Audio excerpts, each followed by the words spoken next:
Beautiful, beautiful brothers and sisters. Yes, it is your girl, your homemade TT. Now stop. It's story time. Now, I don't believe that anything that takes place in my life is a coincidence.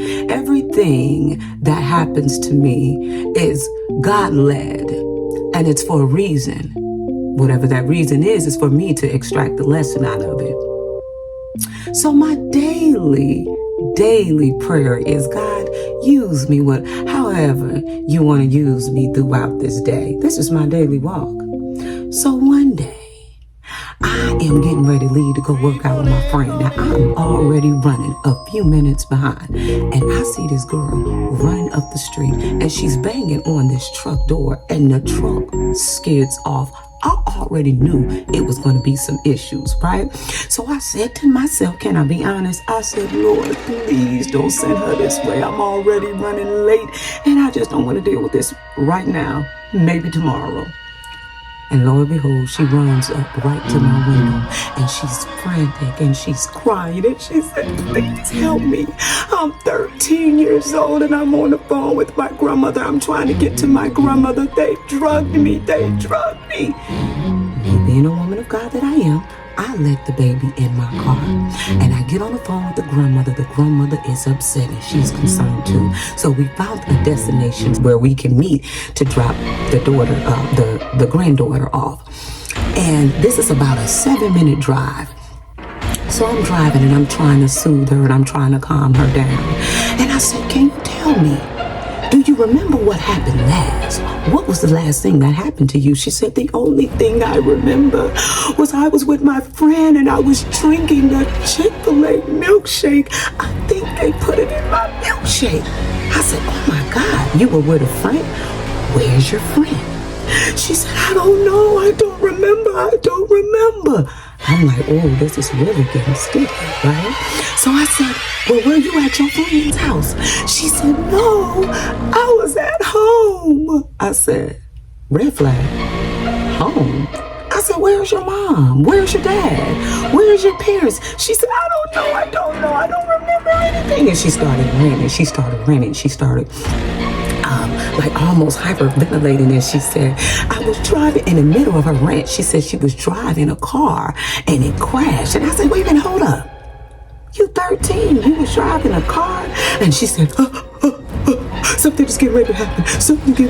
So I didn't know what was going on. I didn't know what was going to happen. Now, she said that she was drugged. I thought maybe she was peeking or something. So I said, do you think I need to call 911? She said, yes, please call 911 because I don't know what's getting ready to happen. So I called 911, and I tell them the story. And by this time, we pulled up to the destination. Not even a minute later, the grandma comes up to the car. She comes up to the passenger side, and she said, baby, come on.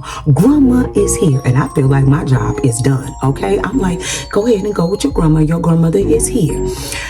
She refused to go with the grandmother. She grabs my arm, and she's trying to whisper in my ear. I can't hear what she's saying because I'm all thrown off. And she's like, no. And the grandma was like, why are you acting like that? Come on. And I'm on the phone with the cops still. And I'm like, she's refusing to go with her grandma. I don't know what's going on. And not even a minute later, I see another car pulls up behind me. And I can tell by the way that sister got out that car, I knew that it was going to be some trouble. And she stumped her way up to the passenger door of my car. And she said, B, where the F my car at? And she said, I don't know. They drugged me. She said, you been smoking? She said, yes, they put something in my weed. And I'm like, hold on, red flag. What is really going on? She told me Chick-fil-A milkshake. Now, I know what I heard. So it was a big old mess. And then the cops came like a minute after that, thank God.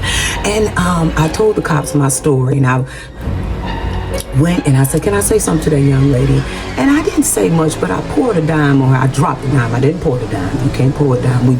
I dropped one hot dime on her, and I got in my car. And I was thinking like, man, God, why did that happen?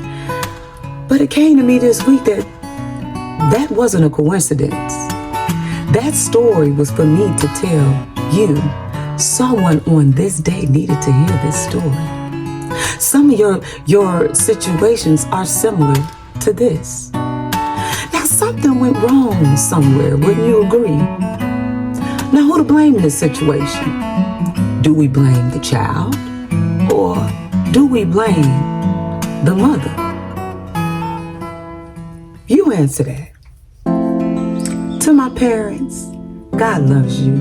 He really, really do. And you doing your best to try to raise your kids with what knowledge that you have. And you giving your all to try to create this better lifestyle than yours. But how is that working out for you? How is it going on these days? Because once you realize that you are co-parenting with God, you will never get the results that you need. I pray that each parent with a child, young or old, get on your knees and ask God for guidance on how to love, counsel, and raise our children before the world destroy them and try to rob them of their mind. And with this will destroy and curse many generations. God loves you. He really, really, really do. Thank you for allowing me to pour the tea of love and inspiration and some of this motivation. Y'all tune in next week and see what God gonna do. Because you know I have no idea. But this I do know. You are who you attract. It starts with you. I hope I see y'all next week. I love you. Be blessed. Now, this is coming from a place of love. This is coming from a place of love, y'all. That's all this is. I'm just loving on you today. Y'all be blessed. Bye.